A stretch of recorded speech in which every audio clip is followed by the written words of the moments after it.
bonjour et bienvenue à toutes et à tous.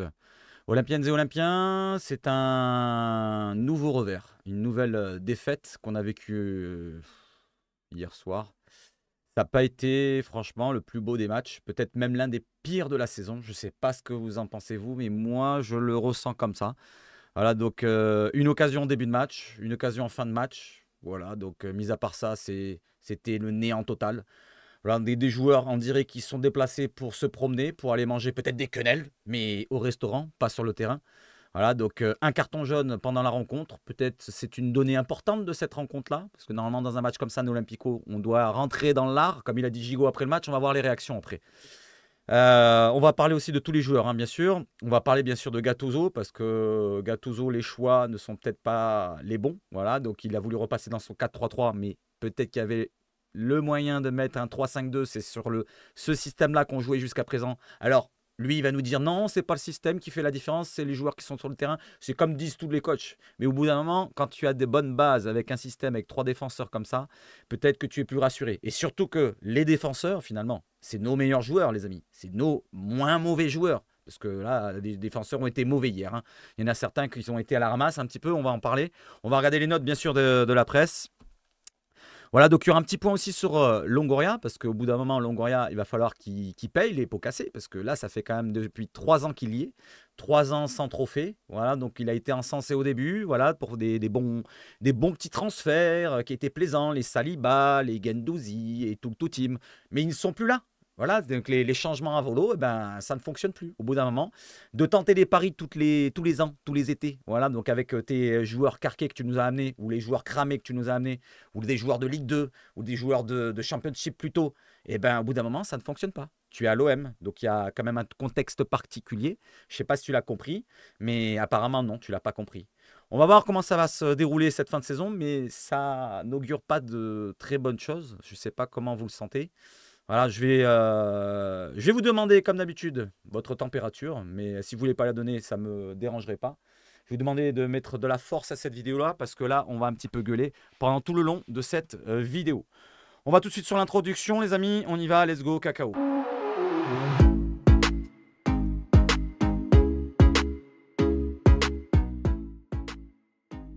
Et on va sur l'éphéméride du jour. On commence, on y va tout de suite. Comme d'habitude, les bonnes habitudes, on ne les perd pas. Et on revient sur la rencontre, vous inquiétez pas, les amis.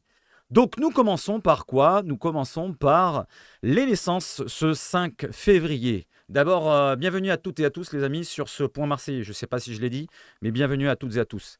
Donc, nous sommes le 5 février. Je souhaite un bon anniversaire à José Delphine. Pour ceux qui ont connu, c'était un Portugais qui n'avait pas trop réussi du côté de l'OM. Il était venu comme joueur assez... avec un bon vécu, et bien finalement, il n'a pas réussi. Il était souvent blessé, si je ne me trompe pas. Donc, entre 2001 et 2006, donc dans la période de Ribéry, plus ou moins. Voilà, je crois qu'il avait joué d'ailleurs le fameux match contre la Corogne. Donc, bon anniversaire à lui. Bon anniversaire à Dan Eckner. J'ai pas connu. En 1927, j'ai pas connu. Joué en 1950, j'étais pas né. Voilà, ceux qui l'ont connu, n'hésitez pas à me le dire. Julien Fabry, je crois que c'était un gardien. Peut-être formé même à l'OM. Je sais pas si je me trompe. Donc, Julien Fabry, né en 1994. Voilà, donc bon anniversaire à lui. Et Michel Pascal. Donc, bon anniversaire à tous ceux qui sont nés le 5 février, avant tout. Avant tout. Allez, on va partir sur autre chose maintenant. Sur quoi? Sur de la transition, de l'actu.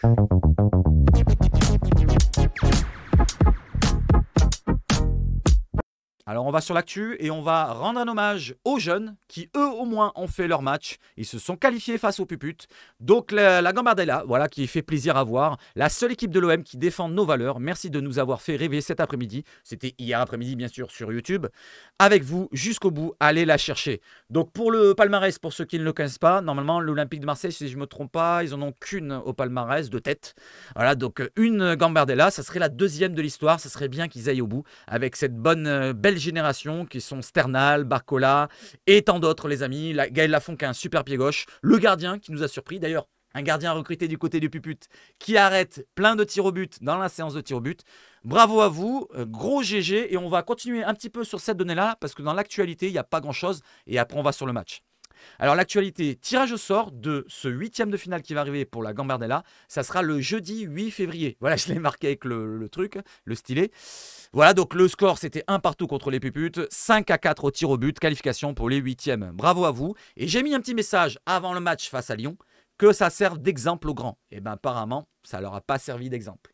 On continue avec cette donnée-là. Pour un joueur précisément, c'est Enzo Sternal. La future star, c'est moi qui le dis. Enzo Sternal sur Instagram. Ne vous manquez pas avec lui, OM officiel. Pourquoi je dis ça? Parce que je reviens encore à la direction. Longoria et ses manies pour les transferts un petit peu bizarres. On écarte les joueurs tout doucement. On va en parler de Klose, justement, le dossier. Les Under et tout qu'ils ont été écartés en début de saison, qu'on ne l'a pas fait jouer avec Marcelino. On a loupé le match contre le Pana, je m'en rappelle. Voilà, Guendouzi qui est parti. Et si et là. Mais là, c'est Sternal. J'espère qu'on ne va pas se manquer. S'il y a encore Longoria d'ici 1 an, 2 ans, 3 ans, peut-être quand Sternal sera dans le groupe pro, j'espère qu'on ne va pas le manquer parce que je ne savais pas combien il avait de contrats du côté de l'OM. Et apparemment, son contrat, regardez derrière, j'y vais tout de suite, il se termine en 2025. Cela dit, il y a une option de 2 ans que détient le club. Voilà, c'est l'info OM qui nous a relayé ça. J'espère que l'OM ne va pas se louper parce que ça a l'air d'être une pépite. Tout le monde en dit en bien, pas que les Marseillais. Il y a même des autres personnes d'autres clubs qui en disent du bien. Donc Enzo Sternal, 16 ans, jusqu'en 2025. J'espère qu'il signera chez nous et qu'il restera le plus longtemps possible si bien sûr il perce la bulle. Allez, maintenant on va revenir sur quoi? On continue justement sur ce match-là. Pendant ce match-là, une petite anecdote, c'est qu'il y a eu un but refusé pour Enzo Sternal justement, qui égalise juste après pour un penalty. Et il a marqué un but. Vous voyez au fond là, il part derrière le défenseur. Je ne sais pas si vous voyez avec la souris ici. Vous voyez là, derrière la souris. Et ben vous voyez Enzo Sternal qui fait un appel derrière le défenseur. Peut-être ce qu'il n'arrive pas à faire Aubameyang ou Ndiaye ou les autres joueurs. Lui, il le fait. Il part derrière le dos de la défense. Et apparemment, il n'y avait pas hors-jeu. Dans son rapport d'après-match, l'inspecteur des arbitres a indiqué que Enzo Sternal n'était pas en position de hors-jeu sur son premier but. Alors après, je me suis remis le passage du but. J'ai mis pause, moi, à un moment donné où il y a la passe, vraiment, quand le ballon il part, il m'avait l'air d'être un peu devant. Mais ça, c'est mon avis. Alors, je ne sais pas l'image arrêtée. Ça me paraît sur la même ligne. Alors, on va donner raison à 13 et peut-être que c'est la bonne raison. Et en tout cas, si c'est encore le cas, même chez les jeunes, c'est particulier de voir les puputes encore peut-être frauder un petit peu à droite à gauche, comme le Canemar et tous les autres. Allez, on enchaîne avec quoi maintenant? On va sur le match. On y va? Allez, let's go.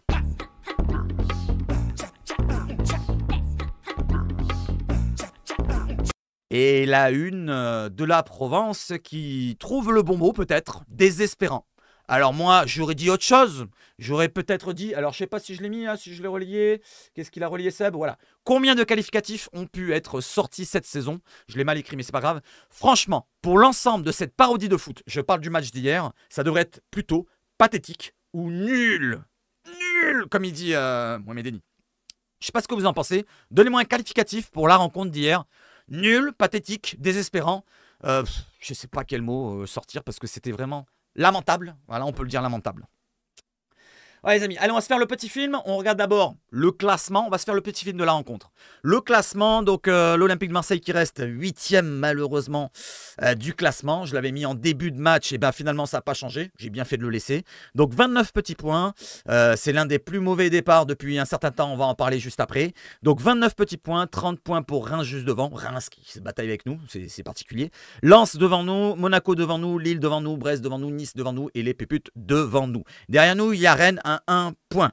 Voilà, 29 points, ça fait qu'on est à combien de retard sur les places européennes? Celle qui nous intéresse avant tout, c'est normalement les 3 premières places. Alors, on va dire que les 4 premières places nous intéressent parce que la 4e, c'est le barrage de Champions League. Donc, on va regarder la 4e place. Lille est à 6 points. Vous allez me dire, c'est pas rédhibitoire, mais Lille, il faut qu'il les perde les 2 matchs ou les 3 matchs pour qu'on passe devant. Et nous, il faut qu'on les enchaîne, les victoires. Parce que là, jusqu'à présent, regardez, sur les 5 derniers matchs, on n'a gagné qu'un seul petit match. Et c'était contre Clermont. Et encore, c'est délicat à domicile. Souvenez-vous-en, le 2-1. Donc, ça va être difficile, hein, les prochains matchs. On a Metz à domicile. On a Brest à l'extérieur. Attention, parce que la crise arrive très vite à Marseille. On le sait très bien. Allez, on continue. On va voir un petit peu la fiche du match. Donc, nous avons eu une compo en 4-3-3. Voilà, donc je l'ai dit en début de cette vidéo, je vous ai dit pourquoi on est parti avec cette compo-là. Finalement, j'attendais de voir sur le terrain, je me taisais pendant le live et finalement, on a vu que ça n'avait pas trop bien fonctionné. Des joueurs qui venaient d'arriver comme Quentin Merlin, Amin Harit, Ounahi sont revenus de la CAN et qui n'ont pas été bons. Quentin Merlin s'est fait manger tout le match. Ndiaye qui était Alors, c'est bien, hein, les contrôles orientés, les dribbles, faire les ish-ish, à faire des 1-2 avec NDI, avec Unai, pardon, Aminarit. Mais au bout d'un moment, il faut frapper, il faut centrer, il faut amener du danger. Nous, on veut pas de ish-ish, on veut pas de jeu technique comme ça, des contrôles orientés. On veut quand même de l'efficacité au bout d'un moment. Tu es à l'OM, tu dois marquer des buts, tu dois avoir des stats. Voilà, donc Under, peut-être qu'il faisait pas de chichi, lui il repiquait avec son pied gauche, mais quand il frappait, ça faisait de la différence. Aubameyang, fantomatique, voilà, on va l'appeler Casper Aubameyang. Jusqu'à la fin, jusqu'à la 80e minute, on l'a pas vu. Il a fait une petite action avec Moumbagna qui avait fait une bonne rentrée. Il a fait un 1-2, un petit pichenette qui a été sauvé sur la ligne. Sinon, au-delà de ça, Aubameyang, c'est plus rien. Voilà, on peut dire juste ça. L'occasion d'Aubameyang, c'est ça. Le 1-2 avec Moumbagna qui lui remet très très bien. La petite pichenette qui est pas mal dans un sens. Manque un peu de puissance, manque un peu de calcium. Mais derrière, c'est sauvé sur la ligne. Donc, s'il marquait le but, il aurait pu fermer des petites bouches, mais vraiment, vraiment avec légèreté. Parce que je vous dis que son match, il est dégueulasse. Enrique, pour ma part, vous voyez sa note, c'est Footmob le site, ils mettent 7,3 et je trouve que, on va pas dire qu'il a un 7 sur 10 quand même, c'est pas une note qui mérite comme ça, on va dire qu'il mérite d'avoir un 4 ou 4,5 ou voire 5 pour ma part sur 10. Il a fait un match plutôt honorable, surtout en première mi-temps, quand tout le monde a été mauvais. Lui, il a été là à faire les efforts, même pour défendre derrière Merlin quand il se faisait manger par Nuama.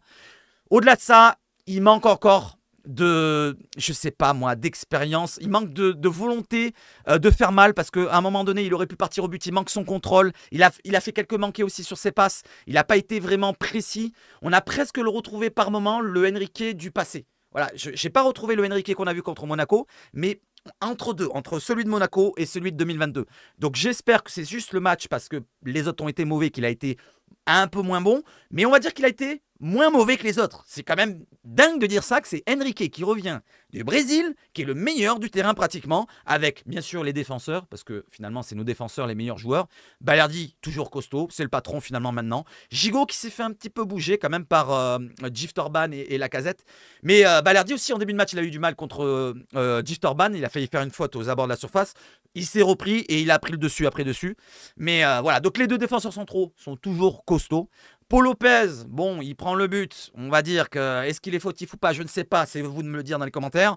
Cela dit, il fait quand même quelques 2-3 arrêts qui ont maintenu le score à 1-0 jusqu'à la fin. On aurait pu en prendre 2, on aurait pu en prendre 3. Franchement, qu'on s'en sorte avec 1-0, je vais vous dire, on s'en sort pas trop mal. Malgré qu'on a eu 2 barres du côté de l'OM. Alors, je vais vous faire le film du match.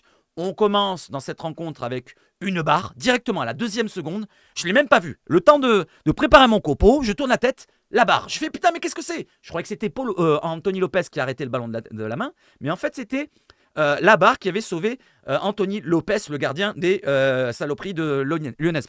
Et c'était Aminarit. Aminarit qui tentait du milieu de terrain. Il a tenté la barre. Bon, après, je vais vous dire, dans sa rencontre, ça m'a pas suffi, quoi, Aminarit. À part cela, voilà, c'était du ish-ish. Comme je vous dis, du ish-ish, au bout d'un moment, ça ne me suffit pas. Du ish-ish, je veux bien, il a la technique, il a la qualité technique, oui. Mais au bout d'un moment, on veut de l'efficacité. Si on me parle, on me compare de dire Aminarit est au même niveau qu'un Dimitri Payet ou alors c'est le remplaçant de Dimitri Payet, ça n'a rien à voir. Dimitri Payet, il avait des stats. Dimitri Payet, quand il devait faire une passe, il la faisait au bon moment, au bon endroit. Quand il devait frapper en dehors de la surface, Dimitri Payet il était capable de frapper de loin. Alors qu'Aminarit, à part ce lob que c'était de loin finalement, ça m'a surpris d'ailleurs que ce soit lui qui ait tiré de loin.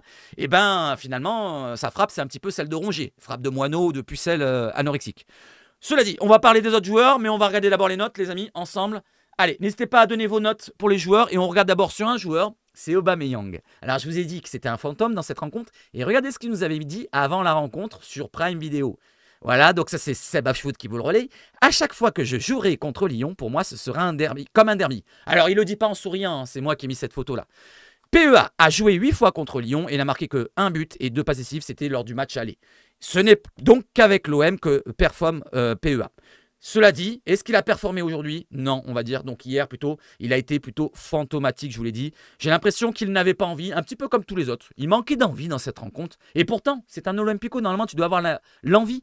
Et l'envie de rentrer dans les autres joueurs, le contact, avoir les fautes, de faire des fautes. Il n'y en a pas eu assez des fautes. 10 fautes dans toute la rencontre concernant les Marseillais, 18 du côté lyonnais. Donc je pense qu'ils avaient plus envie les Lyonnais. Ils ont eu 2-3 cartons, je crois, les Lyonnais, alors que l'OM a eu qu'un seul carton. Je pense que ça aurait dû être inversé, ou alors à équilibre. C'est-à-dire que l'OM aurait dû avoir au moins une vingtaine de fautes pratiquement, et au moins 2-3 cartons. Normalement, on va dans le bon sens, où on est vraiment dans l'impact, où on fait des fautes. Parce que Nuama, je suis désolé, quand t'as Merlin une fois, quand t'as Merlin 2 fois, quand t'as Merlin 3 fois, quand t'as Merlin 4 fois, quand t'as Merlin 5, je sais pas si c'est 5 fois qu'il s'est fait dépasser par Nuama, mais en tout cas, on l'a vu pendant le match. À la mi-temps, il avait déjà 3 fois, il s'était fait manger par Nuama. Et en deuxième mi-temps, encore 2 fois avant qu'il change. Donc, il fallait peut-être l'accrocher au bout d'un moment. Si tu vois que tu te fais dépasser, il faut l'accrocher, il faut faire des fautes. Voilà, il faut lui apprendre ça aussi, hein, Quentin Merlin. Il vient d'arriver, je ne vais pas lui cracher dessus. Mais cela dit, ça compte dans cette prestation de tous les joueurs. Ils sont pas assez rentrés dans les autres. Allez, on va voir un petit peu les notes des joueurs. Je vais prendre joueur par joueur et je vais donner une note, ma note. Et donnez-moi vos notes dans les commentaires et votre top, votre flop, vos flops, vos tops. Alors les tops, je ne sais pas où le trouver parce que c'est difficile. Regardez, ça c'est les notes de l'équipe. Alors du côté de l'équipe, ils nous sortent Balerdi et Gigot pratiquement en top avec 6 sur 10. Alors on va dire que pour moi, Balerdi, voilà. Balerdi mérite un 6, Gigot je mettrai un point de moins pour ma part. Meïté 4, ouais c'est plutôt mérité. Meïté, sur le but d'ailleurs, je ne sais pas s'il est un petit peu bizarre, quoi. Il a l'air de vouloir dégager, il manque son dégagement. Voilà, en deuxième mi-temps, il se fait manger 1 ou 2 fois par Lacazette dans son dos. Donc Meïté, il avait fait quand même un bon début de match, mais jusqu'au but. Après, ça a été un petit peu à se déliter. Donc un 4, ça mérite. Merlin, 3, franchement, c'est juste parce qu'il vient d'arriver, parce que c'est sympa. Moi, je vous ai dit en direct, je lui ai donné un 4 pour être sympa avec lui. Mais finalement, au bout du compte, on perd le match. Donc un 3, c'est mérité. 4 pour Unai, je ne comprends pas, ça devrait être 3. Pour Harit, pardon, ça devrait être 3. Unai, c'est pareil, c'est la même donne. Pour moi, je mets la même note. Onana, je baisserai d'un cran, je mettrai 4. Même s'il fait le travail pour les 3 au milieu de terrain, il a quand même cette caravane encore au fait. J'ai l'impression qu'il va au ralenti quand il court. Même quand il contrôle le ballon, pour prendre une décision, ça va trop mollement. À l'OM, c'est rédhibitoire. Tu dois être un milieu qui doit aller vite. On s'en souvient de l'ancien temps de numéro 6 qu'on avait par le passé. Ils allaient quand même beaucoup plus vite. Je vais prendre un au hasard, Lorik Sana, qui quand il contrôlait, ça allait un peu plus vite. Onana, regardez, quand il contrôle un ballon, on a l'impression que... Voilà, je vais boire un coup. T'as fait la passe? Non, pas encore, je rebois. C'est bon, il a fait la passe. Et derrière Ndiaye, on lui donne à Ndiaye. Donc, imaginons, Onana a fait la passe à Ndiaye. Ndiaye garde le ballon. Il contrôle. Alors, il fait un tourniquet. Il se retourne comme ça, tranquille. Voilà, il regarde à droite, à gauche. Il se retourne encore une fois. Après, il fait une 2. Il reprend le ballon. Il tourne, il tourne. Il reste toujours dans la même zone. Il va pas dans la surface pour tenter peut-être de frapper. Ou alors frapper en dehors de la surface. Je sais pas, moi, au bout d'un moment. Ou centrer. Parce qu'à un moment, il y a eu 2-3 occasions sur le côté droit, 2 actions en première mi-temps où j'ai fustigé pendant la première mi-temps, pendant mon live, où j'avais dit, mais putain, mais centrez. Ils n'arrêtaient pas de faire des jeux en triangle sur le côté droit. Vas-y, on fait un jeu en triangle. Unai, Harit et Ndiaye. Allez, vas-y. Oh, on est technique, les gars. On est technique. On garde le ballon. Et derrière, on l'a perdu, bien sûr. Et c'était un contre après pour les nez. Je sais même pas si c'est sur un contre comme ça qu'on prend le but. Parce qu'après, il y a le ballon qui arrive. Ils font une construction. Ils partent du gauche vers la droite. Merlin est un peu trop axial. Il se fait bouffer dans le dos. Et après, le centre de Nuama directement. Vous voyez, c'est ce que j'attends, moi. La spontanéité dans les centres. Tu n'attends pas de contrôler, d'essayer de provoquer ton joueur. Non, tu centres du pied droit. Voilà, lui il est gaucher, il centre du pied droit au second poteau et Lacazette qui l'a mis au fond. Voilà, c'est ce qu'on attend, de la spontanéité au bout d'un moment. On a vu un petit peu d'ailleurs à l'entrée de Jonathan Klaus. Alors, je ne vais pas dire qu'il fait une excellente rentrée, finalement, c'était moyenasse. Parce que j'ai remarqué qu'il avait perdu pas mal de ballons, finalement, en re-regardant quand même quelques actions. Et il a apporté un peu d'allant vers l'avant. On va dire cela quand même de Klaus, que l'allant vers l'avant, c'est lui qui l'a apporté en deuxième mi-temps avec ses centres. Il en a fait 2 ou 3 qui ont porté du danger. Le premier sur Gigot, le deuxième où il y a Harit qui tente de frapper, c'est contré directement. Voilà, donc au moins Klaus, il apporte ça. Et c'est ce qu'on attend. On attend d'avoir de la spontanéité. On n'attend pas d'avoir du ish-ish. J'en ai plein les couilles du ish-ish. Je veux des frappes en dehors de la surface. Je veux des frappes même à la Onana qui tente de 35 mètres. Je m'en fous. C'est pas grave. Au bout d'un moment, ça va marcher. Ça va fonctionner. On veut des frappes de loin. Voilà les amis, je sais pas si j'ai bien énuméré tous les joueurs, je pense que oui. Paul Lopez, je vais pas en parler parce que finalement sur le but, je sais pas si il est fautif sur son placement, au premier poteau, je sais plus. Je ne sais plus exactement, mais je vais dire que Meïté, pour ma part, était aussi fautif que lui, parce que finalement, le dégagement, il aurait pu l'enlever, hein, il était devant Lacazette. Il y a peut-être une petite faute de Lacazette sur cette action-là, je ne sais pas, personne n'en a parlé, mais j'ai l'impression qu'il y a un petit contact où il est poussé, il râle pas derrière, donc je ne sais pas, je pense pas qu'il y ait faute s'il râle pas. Voilà, Aubameyang, le fantôme, j'en parle pas, Luis Enrique, ils lui ont mis 2, je trouve que ça a été plus sévère. Ils auraient dû inverser. 3 pour Luis Enrique, voire peut-être 4, et 2 pour Aubameyang. Pour ma part, c'est Aubameyang qui doit être le leader de cette équipe. C'est lui qui doit amener tout le monde vers l'avant. C'est lui qui doit être le nouveau Sanchez. On nous l'avait promis comme ça. On nous avait promis un jeu rock'n'roll. N'est-ce pas, mon Pablo? Le jeu rock'n'roll. Il est où la guitare, là, hein? C'est de la mandoline que tu nous joues, là, hein? Espèce de... Allez, je continue. Je vais sur les notes. Je vais sur les notes, encore de celles de la Provence, qui sont peut-être, ça ressemble un petit peu, 4,5 pour Lopez, Meïté 2,5. Ils ont été sévères sur Meïté. Alors, je vous lis juste sur Meïté. Alors là, je ne sais pas si j'arriverai à lire, c'est un peu petit. Tac, tac, tac, je le lis là. Une reconversion forcée pour Meïté, hein, au poste de latéral droit qui ne restera pas dans les annales. Il quitte son poste et crée la confusion à la 13e minute. S'il signe un bon retour dans les pieds adverses, il met les siens en danger en tardant à relancer. Pas très net sur le but de Lacazette, comme je vous l'ai dit. J'ai l'impression qu'il n'est pas très net non plus. Il cède sa place à Jonathan Klaus à la 58e minute, le néant offensivement pour Meïté. Oui, c'est vrai qu'il n'a rien fait. Il n'a rien fait, il est monté une fois peut-être, où ça n'a même pas apporté de danger, pas de centre, rien du tout. Alors que Klaus, c'est son poste, c'est son poste. D'ailleurs, sur le cas Klaus, je reviens dessus, comment ça se fait qu'il est remplaçant, les amis? Il est rentré, tout fringant, il avait l'air d'aller courir super vite, je ne l'ai pas vu se toucher le genou, c'est bizarre quand même. Qu'est-ce que vous en pensez de ce dossier-là? Voilà, donc tout le monde disait, non, il se maintient et tout, il a vraiment le genou de nain. Moi, je ne vous avais pas dit que c'était plutôt une prolongation en scred qui ne se ferait pas, et pour ça, c'est pour ça qu'il est mis de côté, pour essayer de le pousser doucement vers la sortie, de le discréditer devant tous les supporters marseillais, que tous les supporters marseillais vont taper plutôt sur Klaus au lieu de taper sur la direction. Parce que, attention, on a déjà fait ça avec les autres joueurs. Hein. Camara, Bouba Camara, souvenez-vous-en, on l'a insulté, on l'a fustigé, alors que finalement, si on regarde bien le dossier de plus près, les appels à sa maman, ici et là, au bout d'un moment, toutes ces choses vont ressortir au bout d'un moment. Toutes ces choses vont ressortir. Quand Pablo Longoria ne sera plus là, ou la direction qui traîne autour de lui, ça c'est peut-être pas que lui, et ben ça va ressortir. Attention, il n'est pas éternel. La direction, c'est pas éternel. Faut pas non plus dire que la direction, les personnes qui sont à la direction, c'est l'OM. Non, l'OM, c'est une entité. Et la direction, c'est des personnes. D'ailleurs, un petit mot à ma courte, Francky, si tu m'écoutes, faudrait bien que tu partes au bout d'un moment. Si tu t'intéresses pas à l'OM, dégage de là. Dégage de là. Ça suffit. Ça suffit, t'as fait ton travail, c'est bon. Tu les as mis tes 200 millions, tu as même mis plus. On s'en fout, merci pour ça. Merci, oh merci ma petite Francky. Mais regarde ce que ça nous apporte. On est sans trophée depuis des années. Il y a même Nantes qui gagne des Coupes de France, des Toulouse, des clubs tout carqués qui gagnent des trophées. Et nous, qu'est-ce qu'on se retrouve avec quoi? Des ish sur le terrain, une direction qui joue au funambule avec ses joueurs les meilleurs, les plus cotés, parce que Klaus, c'est un des plus cotés, et on va le perdre peut-être gratuitement. Attention les amis, attention, je vous le précise, Klaus, contrat jusqu'en 2025. On est en 2024, bientôt fin de saison. On est en 2024 déjà, fin de saison là, qui va arriver juin.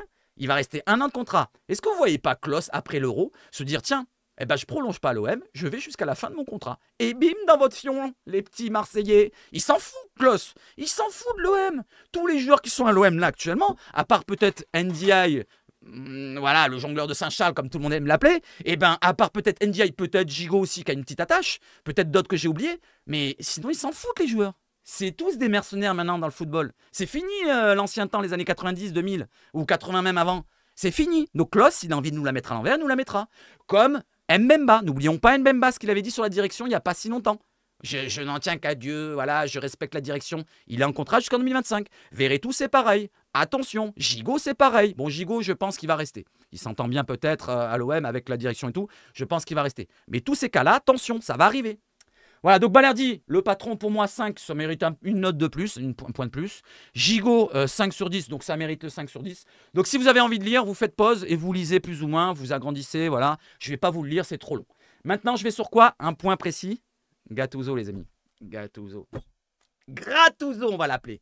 Alors, Gattuso, avant de voir cette réponse, je vais sur l'autre écran pour vous montrer un petit peu la conférence de presse d'après-match de Samuel Gigot et de Baïmo Maïté. D'abord, voilà les réponses des joueurs. Donc Samuel Gigot, défenseur et capitaine de l'OM, qui nous répond. On savait qu'il ne fallait pas perdre. On n'a pas fait ce qu'il fallait. On a manqué d'agressivité. C'est ce que je vous ai dit avant. Un seul carton jaune. C'est un Olympico aussi chaud. Parce que normalement, ça aurait dû partir en sucette. D'ailleurs, Gigot, il m'a un petit peu dérangé sur la fin de match. Il s'est pris pour, je sais pas, pour le boss, à essayer de s'énerver en fin de match à la 93e, 92e. C'est pendant le match qu'il fallait faire, mon Samuel. Je sais pas, mais pendant le match, tu aurais dû peut-être t'énerver un peu plus souvent. Voilà, parce que c'est pas à la fin, quand tu perds 1-0, qu'il faut le faire. Tu perds du temps déjà, de l'influx nerveux. Et derrière, tous les autres joueurs, ils vont plus se concentrer pour essayer de mettre un but. C'est plutôt pendant la rencontre, mon petit Samuel. Je sais pas si tu l'as compris, ça, mais c'est pendant la rencontre. Là, ça fait un petit peu teubé. Ça fait un petit peu teubé, j'ai l'impression. Allez, je continue. On a été un peu trop tendre, surtout pour un Olympico. On doit leur rentrer dedans, leur faire mal. On les a trop regardés. On a trop joué à la baballe. Quand on joue un Olympico, on doit leur rentrer dedans. C'est le pire des sentiments. On va passer une mauvaise semaine. Il faut rester solidaire, se remettre tous en question, se parler et avoir une autre mentalité dès vendredi. Perdre un match comme ça, c'est dur à encaisser. On connaissait les autres résultats qui étaient bons pour nous. Il y avait un coup à faire. On a la rage. Tout n'est pas à jeter. On a produit quelques bonnes actions. On s'est créé de meilleures occasions en deuxième mi-temps. Sur un tel match, il faut tout donner, leur rentrer dedans. On va mal dormir. Alors, sur la deuxième mi-temps, elle était légèrement moins mauvaise que la première, mais c'était pas terrible non plus, le deuxième. Faut pas se leurrer. Il n'y a pas eu un temps où on a dominé largement Lyon. On a eu le ballon. Mais qu'est-ce qu'on a fait avec? Du ish-ish, comme d'habitude. Du ish-ish. J'en ai marre du ish-ish. Voilà, j'en ai marre de ce terme-là, ish-ish. Bamo Maïté qui nous répond. Et d'ailleurs, Gigot, c'est pas vendredi qu'il faut avoir une autre mentalité, c'est tous les jours. Tous les jours. Là, il nous dit vendredi, on doit avoir une autre mentalité. Mais c'est tous les jours. À l'entraînement, tu dois être aussi un gagnant. Si tu te concentres que pour la rencontre, mon petit Samuel, c'est que tu as un problème d'investissement. Voilà, on parle de Klose, mais là, c'est un problème d'investissement. S'il se concentre que pour les matchs. Il faut qu'à l'entraînement, tu donnes toute ta hargne, ta rage aussi. Tu rentres dans tes joueurs. Même si c'est ton partenaire, tu vas le tacler. Faut pas se retenir. Tu crois qu'à l'époque des années 90, il faisait quoi? Il jouait aux cartes, certes, il fumait des clopes, mais derrière, il se taclait. Voilà, il se faisait pas de cadeaux. Bamo Maïté, défenseur de l'OM, il en fallait un peu plus. Il n'y a pas tout à gommer, ni à jeter. Bon, ils disent la même phrase. On aurait pu faire mieux sur certaines actions, on continue à avancer. On a eu des temps faibles et des temps forts sur lesquels on a essayé de pousser sans réussir à marquer. Une fois mené au score, on sait que c'est compliqué. Il faut aussi retenir le caractère de l'équipe. Quel caractère? On n'a pas lâché. On a continué à pousser alors que ça aurait pu faire 2-0. Ça aurait dû faire 2-0, les amis. Comme vous étiez dominés pendant un moment en contre, c'était en contre souvent les Lyonnais, mais ils étaient plus dangereux, plus piquants. Plus piquants, les amis. On a failli revenir, Oba a failli marquer, on a été costaud, on s'est pas mal débrouillé avec le ballon. Je ne trouve pas que c'était léger. On est tous déçus et on est focus sur le match de vendredi. Dans une saison, il y a des hauts et des bas. Avant cela, on a vécu une période creuse où on gagnait moins. Peut-être que les gens ont pensé que l'OM ne savait plus gagner. On a montré qu'on était capable de gagner. Oui, contre Thionville. Voilà, la dernière victoire, Thionville. Voilà, super. Thionville. Allez, on enchaîne maintenant avec le coach. Et lui, on va lui mettre une dose, juste après, les amis. On va lui mettre une dose. Alors, selon l'entraîneur olympien, l'OM n'a jamais été dominé par ses adversaires depuis qu'il a posé ses valises en Provence. Et si son équipe s'était encore inclinée ce soir à dimanche, c'est les détails qui sont en cause. Qu'est-ce que vous en pensez de cette phrase? J'ai l'impression qu'il a déconnecté. Depuis que je l'ai vu dans la conférence de presse, pas la dernière, celle d'avant, je ne sais plus c'est contre qui, Rennes peut-être, ou avant match de Monaco, je l'ai vu, il était fatigué et il n'avait pas envie de répondre. C'était un truc de dingue, mais ça se voyait comme le nez au milieu de la figure. J'ai l'impression qu'il est pratiquement sur le départ. Je sais pas, c'est une impression, c'est un ressenti. Il doit avoir envie de partir, à mon avis. Je ne serais pas surpris que d'ici 1 ou 2 semaines, si ça se passe mal contre Metz vendredi soir, peut-être qu'on aurait en conférence de presse, Gattuso, bon, vous me cassez les couilles, comme je l'ai dit tout à l'heure, après le live, vous me cassez les couilles, giocatore de merde, direction de merde, je me casse. Après, il est aussi fautif que les autres, mais on va en parler. Comment expliquez-vous l'absence d'impact physique et le manque d'engagement de votre équipe en première mi-temps? C'est vrai que l'aspect physique a fait la différence. On l'a vu notamment sur chaque prise de balle de Nuama qui nous a fait très très mal. Putain, c'est lui. Et on en parlait, j'en parlais pendant le mercato d'été. J'avais dit celui-là, ça serait pas mal de le prendre. Finalement, c'est Lyon qui l'a pris. On en parlait même avant, on en avait parlé même l'année dernière, il me semble. Qui nous a mis en grande difficulté. Ils ont été plus forts et plus méchants que nous sur tous les ballons. On l'a payé cher. En deuxième, on a réussi à sortir un peu plus. Mais dans les 30 derniers mètres, on a pêché. On aurait pu faire beaucoup mieux. Bah oui, beaucoup mieux. Tu pourrais jeter encore un beaucoup, deux beaucoup si tu veux. Allez, vous aviez fait votre meilleur match en 3-5-2 et là vous êtes repassé en 4-3-3. Voilà, c'est plutôt ça qu'il faut parler. Pour peut-être votre plus mauvais match, regrettez-vous votre approche tactique? Voilà la question. Il va peut-être lui répondre non, ça n'a rien à voir avec l'approche tactique. Ce n'est pas une question de système. Bingo. Je ne l'ai même pas lu, j'en étais sûr. Sa réponse c'était ça. Ce n'est pas une question de système, il va nous sortir. C'est ce que je vous ai dit tout à l'heure, 5 minutes avant, remonté dans la vidéo. Je sentais qu'il allait répondre ça. Je ne l'ai pas lu, le truc. J'ai juste souligné pour vous le lire maintenant, pour gagner du temps. Et je vais lire la suite. Ce n'est pas une question de système, non. On a joué avec un arrière droit un peu plus défensif. Ce n'est pas un problème de défense à 3 ou à 4. Depuis que je suis arrivé, à chaque match, on peut parler de détails qui font gagner ou perdre les matchs. C'est sûr que c'est un détail. C'est un détail, le poteau de Lacazette, le deuxième pour marquer le deuxième but. Et le sauvetage aussi derrière après de Paul Lopez. Ce dimanche soir, personne n'aurait rien eu à redire si on accrochait un point malgré notre première période où on a souffert. On a créé davantage de danger en deuxième mi-temps, mais on aurait pu faire nettement mieux dans les 30 derniers mètres. Oui, oui, vous aurez dû.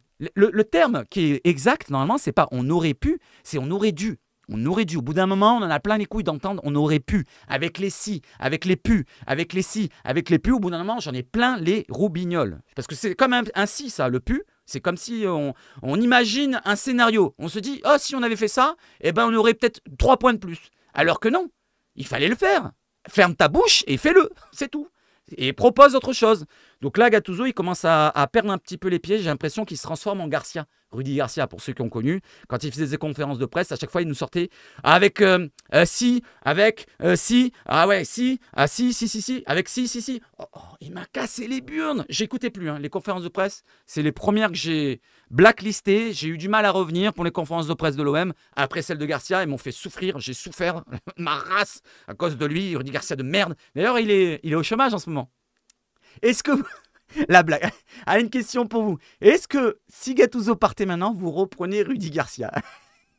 Et attention, je rigole, mais attention que Rudy Garcia, des fois sur les premières années, c'est pas tout le temps, des fois sur les premières années quand il arrive, il fait du bon taf.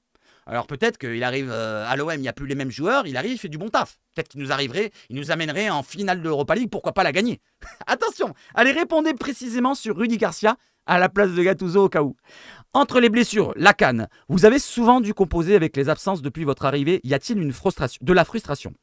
On est un club exigeant, il faut l'être. Je suis le premier responsable. Il ne faut pas parler de chance ou de malchance. Bah, tu viens de le dire avant. Tu viens de le dire avant. Le mec, il vient de le dire avant. Il parlait pratiquement de chance. Alors, qu'est-ce qu'il a dit exactement? Ça tient des détails. Ça tient des détails. On aurait pu faire mieux, machin. C'est plus ou moins ce qu'il dit là. De la chance ou de la malchance, même si c'est vrai qu'on a beaucoup de joueurs absents.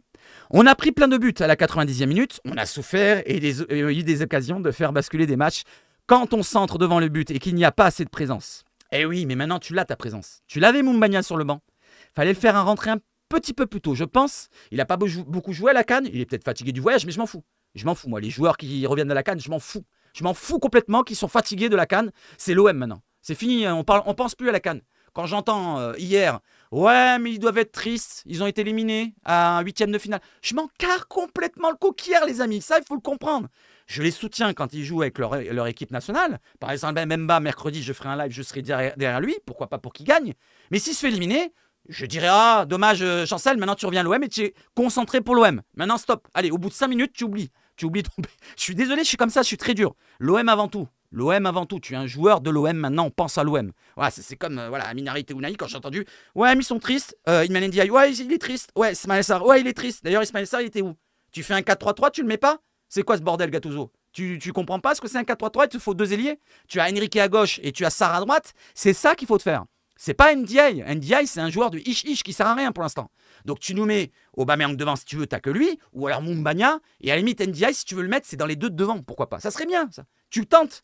Remets ton 3-5-2, tu verras, ça fonctionnera. Avec Ndiaye, Moumbagna, Aubameyang, ce que tu veux. Correa, pourquoi pas, le touriste. Parce que pour l'instant, c'est un touriste, il sert à rien. Mais il aurait peut-être pu servir hier. On a fait que 3 changements encore, il me semble. D'ailleurs, tiens, on revient sur la compo. Je regarde vite fait. Est-ce qu'elle a fait 3 changements? Oui. Faris Moumbagna qui est rentré à l'heure de jeu. Klos qui est rentré à l'heure de jeu. Et Ulysse Garcia qui est rentré à la 81e minute. D'ailleurs, un petit dossier sur Ulysse Garcia et Merlin. Donnez-moi votre avis, les amis. Entre Ulysse Garcia et Quentin Merlin, lequel va s'imposer? Parce que pour l'instant, le premier match de Quentin Merlin, il a vachement souffert contre Nuama. Certes, il tombe contre Nuama, qui est un très bon joueur, mais quand même, il a vachement souffert. Il y a mis la misère, comme on dit. Il a mis la misère aussi, l'autre, le joueur de Rennes, contre Ulysse Garcia sur le premier match. Mais là, c'était encore pire. Parce que la note là de 3, franchement, elle est sympa. Moi, j'étais plutôt sur le 2, voire le 1. Allez, je continue. Donc on est sur quoi? La dernière réponse, entre les blessures, machin, on est un club exigeant. Blablabla. Après il est dit, personne ne nous a dominé depuis que je suis ici. Voilà, il nous sort la phrase de dingo. Personne ne nous a dominé. Non, on ne nous a pas dominé. Brighton nous a pas malmené. Brighton à l'aller, Brighton au retour, parce que le match aller, on domine la première mi-temps, mais la deuxième mi-temps, il n'y avait qu'une équipe, c'était Brighton. Brighton en Angleterre, on n'a pas existé.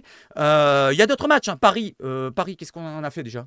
On a perdu contre Paris, je me rappelle plus. On n'a pas existé, je crois. Je sais pas. Il y a plein de matchs où on n'a pas existé, il me semble, hein, pendant une période. Et puis on les domine pas. Franchement, dans le jeu, c'est pourri. Voilà, c'est pourri. J'attends plus de mes joueurs. Je dois faire mieux aussi. Mais se plaindre est pour les faibles. On a des joueurs importants de haut niveau internationaux. Je suis convaincu qu'ils peuvent faire davantage pour l'équipe. Mais on va attendre combien de temps? Gennaro, nous sommes à la 20e journée. 20e, il reste 14 matchs. 14. Ouais, bon, bref. Il reste 14 matchs. 14 matchs, ça va très très vite. On a dépassé la moitié, allègrement. Donc là, on va attendre combien de temps que tu nous dis, ouais, on va en faire davantage dans pas longtemps. Vous inquiétez pas, vous inquiétez pas. 30e journée, il reste 4 journées. Vous inquiétez pas, on va en faire davantage. On a des joueurs de classe mondiale sur le terrain et on va y arriver, on va y arriver. On est toujours à 6 points derrière. Eh ben non, pour l'instant, on n'y arrive pas. On n'y arrive pas et ça continue. Ça continue. Donc je sais pas, remets-toi avec le 3-5-2. Ça fonctionnait plus ou moins presque bien pendant un moment. Remets-le. Allez, je reviens. Donc, on finit avec la conférence de presse. Et je reviens sur l'autre écran, les amis. Voilà, donc Gattuso, c'était cette annonce-là qui m'a fait halluciner. Est-ce qu'il est déconnecté pour vous, Gattuso? Je vous mets le même message. Personne ne nous a dominé depuis que je suis ici. Mais il nous a toujours manqué quelque chose avec 2 buts encaissés à la 94e minute. Des buts qu'on rate. Gattuso, est-ce qu'il est déconnecté pour vous? Est-ce que vous le voyez? Il y a une question là, regardez, juste là. Voyez-vous Gattuso lâcher et quitter l'OM avant la fin de la saison? C'est la question bonus d'aujourd'hui. Répondez dans les commentaires. Allez, j'enchaîne avec quoi? Justement, avec les stats. Allez, on va voir les stats qui sont affriolantes côté Gattuso. Regardez bien. Allez, avec seulement 29 points acquis et 7 victoires sur ce début de saison, les joueurs de Gattuso, de Gennaro Gattuso, sont à 6 points des places qualificatives en Ligue des Champions et à 3 longueurs des places européennes. C'est le pire résultat depuis la saison 2015-2016, donc le pire ratio depuis que Macourt est arrivé, puisqu'il est arrivé en fin 2016, alors que le coach marseillais s'appelait Mitchell. Ah, celle-là, nous avons souffert avec Mitchell, je vous jure. Pour ceux qui ne se souviennent pas, mais je vous le dis, on a souffert. Mitchell... Après, sur le terrain, il n'avait pas la même équipe. Hein. Franchement, celle de Mitchell était moins forte, je trouve. Il y avait de bons joueurs, mais ce n'était pas la même qualité qu'on avait sur le terrain, normalement. Et il a eu à l'époque 26 points en 20 matchs. Là, on est à 29, donc il y a une victoire de plus, ou alors 3 nuls. Je ne sais plus c'est quel domaine. On va dire une victoire.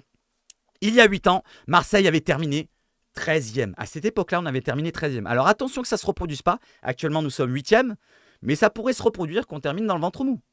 Moi, je suis toujours confiant pour l'Europe, mais quand même de moins en moins.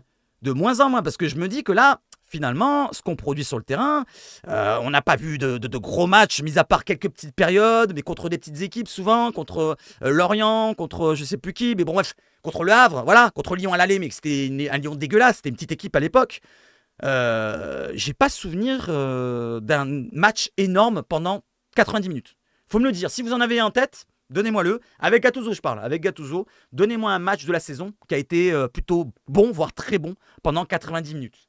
Allez, j'enchaîne avec Pablo Longoria. Après la rencontre, Pablo Longoria a rejoint le vestiaire agacé, visage fermé. Le président de l'OM n'a pas pu cacher sa colère, selon Foot Mercato.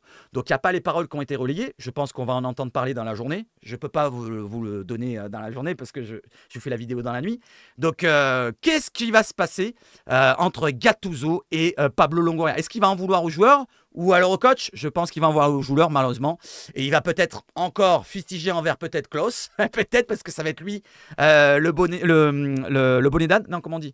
La tête de Turc. Allez, chercher le mot comme hier. Hier, c'était altruiste. Donc, ça va être peut-être Klaus, la tête de Turc. Alors que finalement, non, c'est pas lui qu'il faut taper dessus. C'est plutôt d'abord le coach Gattuso en lui disant putain, franchement, si tu as des acquis avec ton équipe avant, essaie de remettre la même. Déjà, tu redis ça. Et après, s'il te dit oh, ferme ta gueule, machin, tu dis bon, excuse-moi, alors on va passer sur les joueurs. C'est ce que je ferais, moi, personnellement, si je suis à la place de Longoria. Après, si je suis à la place de Longoria, au bout d'un moment, je me dirais, bon, écoutez, il y a trop de pression pour moi, je quitte le club, c'est bon, j'ai ramassé assez d'argent, je me retire avec mes amis. Donc déjà, il y a pas mal d'amis espagnols qui sont partis, mais je retire avec mes amis qui restent et je donne les clés du camion à une autre personne. Voilà, je sais pas qui, peut-être Benassia, peut-être une autre personne qui arriverait, je sais pas encore. Allez. On va arrêter avec la rencontre, les amis. On va finir avec 2 petites anecdotes pour se faire plaisir. Nous avons Dimitri Payet et Gerson, vous les voyez, qui descendent les marches là, à droite. Regardez, vous avez 2 personnes qui descendent les marches juste en haut à droite. Regardez, hop, vous voyez, c'est Gerson et Dimitri Payet. lors du match de Vasco Gama Flamengo qui s'est terminé il n'y a pas si longtemps que ça. 0-0 entre les deux équipes, entre Dimitri Payet et Gerson, des joueurs qu'on aurait aimé voir pour la qualité technique. On parlait d'un créateur qui nous manquait pendant la période mercato hivernale, vous vous souvenez? J'arrêtais pas d'appuyer dessus. Et bien là, on le voit encore que création offensive, on a beau avoir des joueurs Ish, Ndiaye, Aminarit et Unai qui sont revenus, et ben il n'y a pas eu de jeu créé. Franchement, les occasions très maigres, hein, très maigres, hein, par ces trois-là, très maigres les amis. Allez, je continue avec un autre joueur qui nous avait fait du bien par le passé, encore un joueur offensif, André Ayew. Quitter l'OM, ce n'était pas voulu. À l'époque, hein, il n'y avait pas Longoria. Le club avait des problèmes financiers et on a été beaucoup à devoir partir. J'ai eu du mal à l'accepter parce qu'à l'OM, j'aurais pu faire une toti. Donc lui, ce qu'il veut dire, c'est qu'il aurait voulu rester à l'OM toute sa vie, toute sa carrière. Voilà, donc il avait fait franchement un bon passage. Il était parti en prêt, comme je vous l'avais dit, en Ligue 2, à Arles-Avignon, des choses comme ça. Et il était revenu très fort. Il n'a pas gagné le titre de 2010, mais il a gagné quand même des coupes de la Ligue avec nous, 2 je crois. Donc il a fait une bonne période. Tu as donné un petit qualificatif sur le passage d'André Ayew à l'OM, qui maintenant joue du côté du Havre. D'ailleurs, il a mis un super doublé, pas le match là, mais le match d'avant, il me semble. Donnez-moi un qualificatif pour le passage d'André Ayew à l'OM. Allez les amis. Je crois que j'ai terminé. Il n'y avait pas beaucoup d'actualité. Je voulais faire un point précis sur la rencontre. Voilà, une petite gueulande sur Gattuso, sur Longoria. Donc, je vous l'ai dit, il faut qu'il parte au bout d'un moment. C'est bon, il a fait son travail, ses transferts, c'est ci, c'est là. Il a placé ses personnes. Ils sont repartis. Maintenant, allez, passe la clé à quelqu'un. Je ne sais pas qui, mais passe la clé. Voilà, pour moi, ce n'est pas un président. C'est un directeur sportif, comme je vous l'ai dit depuis le début. Depuis le début qu'il avait été élu président, je vous avais dit quoi? Je vous ai dit, moi, je veux avoir quelqu'un au-dessus de Pablo Longoria. On s'en souvient quand il y a eu les problèmes d'arbitrage. Il n'est jamais trop monté il est jamais trop monté à les gueuler aux instances. Et je trouve que ça manque un petit peu. Je veux une grande gueule en tant que président. Un Boudjelal ou je sais pas qui, mais donnez-moi, tiens, un président qui représenterait Marseille. Un Français, un étranger, ce que vous voulez. Un président qui représenterait Marseille, donnez-moi un nom. Allez, donnez-moi un nom, absolument. Allez, j'enchaîne avec quoi, les amis? Donc, j'ai plus rien. Ah oui, pour terminer, allez, on va revenir à la légère, les amis. Donc, Macourt, dégage. Longoria, si tu peux le passer la main aussi. Mais je ne dis pas qu'il partirait du club, Longoria. Ça, c'est... Faut le comprendre. Je veux dire qu'il reste peut-être au club, mais derrière qu'il ait moins de pouvoir et qu'il donne les clés à quelqu'un. Il y a peut-être Tessier. Parce que Tessier, je vous l'ai dit, peut-être c'est lui le patron, finalement. Qui lui laisse les clés du camion à Tessier. On verra ce qui va venir. Si c'est encore plus pourri, on dégage Tessier. On mettra un autre encore. Donnez-moi des noms. Allez, je vais sur le planning de la semaine. Je vous l'ai mis là. Alors, ce soir, c'est pas sûr. J'ai mis live sur Twitch de FIFA et discussion autour de l'OM sûrement. Mercredi, on se fait un live. Mercredi pour Côte d'Ivoire, République démocratique du Congo. Jeudi, on se fait un live, encore discussion, OM sûrement, et FIFA, et peut-être n'importe quoi, on va déconner un petit peu, tranquille, pour se détendre. Et vendredi, on revient à se tendre ensemble avec le Marseille contre Metz, avec l'affrontement entre les deux joueurs du match aller, voilà, qu'ils avaient été les prépondérants pendant la rencontre, c'est Paul Lopez avec sa bourde, qui laisse passer le ballon de la main, sur la Casette, je veux dire. Mikotadze, putain, la Casette, il m'a marqué cet enfoiré. Mikotadze qui va jouer contre nous donc ce vendredi, qui avait marqué le but de 2, c'est ça? Je ne m'en rappelle plus. De 2, c'est 1-1 à Nantes et 2-2 à Metz. Tous les deux matchs, en plus, à 11 contre 10. Voilà, c'est bien, on est à 11 contre 10, mais on n'arrive pas à gagner contre Nantes et contre Metz. Deux équipes, normalement, qui sont... Voilà, quoi. Derrière le 20h, il n'y a rien, parce que finalement, je vais l'enlever. Voilà, les amis, vous avez le planning de la semaine. Si vous voulez me voir, c'est sur Twitch exclusivement, pratiquement tout, sauf vendredi qu'on se retrouve sur YouTube. Allez, j'arrête là, j'ai chaud comme un... Voilà, je vais mettre du ventilo pour terminer cette vidéo. J'espère que la vidéo, comme d'habitude, vous a plu. N'hésitez pas, abonnement, like et tout le team de soutien de la chaîne, très important. Faut pas oublier que s'il n'y a pas de mercato, eh ben, on passe maintenant à l'actualité. Le sportif, c'est le plus important pour moi. Il faut absolument que l'OM se reconcentre. Je parle de moi et de l'OM en même temps. De l'OM et que nous, on se reconcentre sur cette saison, qu'on arrive à atteindre un objectif. C'est quoi l'objectif principal de l'OM? C'est d'aller en Ligue des Champions déjà. Voilà, qu'on se termine dans les 3 premiers le mieux possible. Si on termine 4e, ben on fera les barrages. Et cette fois, j'espère que la direction nous fera revenir avant les autres clubs. Parce qu'on joue avant les autres clubs. Il faut revenir avant les autres clubs. Début de saison, on revient en même temps que Lorient, Nice et tous les autres clubs. Je ne comprends pas, je ne comprendrai jamais comment il a loupé cette intersaison Longoria. Ça, c'est un gros loupé. Ensuite, excusez-moi, je repars sur le Longoria et tout le reste. Mais donc, je reviens sur le truc. Donc, on va se reconcentrer sur le sportif. Et on va parler de l'actualité de temps en temps. Les jeunes, les minots, les filles, l'OM principal, des anecdotes à droite à gauche. Et voilà comment on va meubler, normalement, les quotidiennes de tous les jours. Ça sera peut-être un peu moins long parfois. Peut-être qu'il y aura moins de choses à dire. Là, aujourd'hui, c'était un match. Il fallait débriefer. Il fallait parler de tous les joueurs. Donc j'ai parlé plus ou moins de tous les joueurs, je crois. Peut-être Onana. Non, j'en ai parlé d'Onana. Merlin, j'en ai parlé, qui a eu du mal aussi. Voilà, j'en ai parlé. J'ai parlé de tout le monde, hein, si je ne me trompe pas. Voilà, n'hésitez pas à me le dire. Ulysse Garcia, j'en ai pas trop parlé parce qu'on l'a vu que 10 minutes. Mais sur ce qu'il a montré en 10 minutes, finalement, il a fait mieux que Quentin Merlin. Après, c'était la fin de match. Les joueurs sont fatigués en face, c'est normal. Bon les amis, je vais arrêter là. Je vous souhaite de passer une excellente journée de lundi, début de semaine. Même si l'OM a encore perdu des points et perdu la rencontre. Donc comme je vous le rappelle, l'OM est 8e avec 6 points de retard sur Lille. Donc il faudra absolument gagner contre Metz à domicile au Vélodrome, comme je vous ai montré là, ici. Donc vendredi, on se retrouvera vendredi pour ceux qui restent sur YouTube. Et on se retrouve ce soir, peut-être, c'est pas sûr encore, hein, ce soir 21h pour le live discussion. On va revenir sur le match, sur la rencontre, et on va revenir sûrement sur d'autres choses. Et on va jouer un petit peu à FIFA pour se détendre. Mercredi, on va encourager à la CAN. On va passer que à la CAN, en mode CAN là, pour Chancel Mbemba. On restera sur ce match-là. On parlera peut-être de l'OM de temps en temps, bien sûr. Jeudi, on parlera de l'OM, un petit peu de discussion et de la FIFA. Et vendredi, je reviens pour le match contre les petits Messins.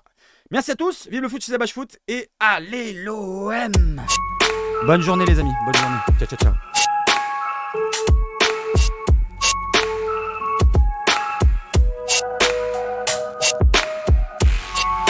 Les bonbons sont tombés. Les bonbons qui poussent.